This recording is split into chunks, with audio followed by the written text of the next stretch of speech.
อ๋อมีโยกด้วยโอ้โหโอ้โหเข่าคอกโอ้โห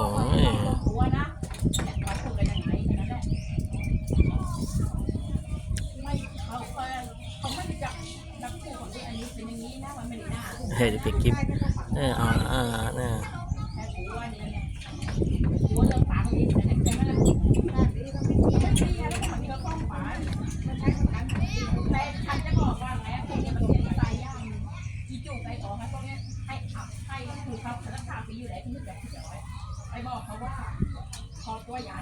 นอนยิ้ม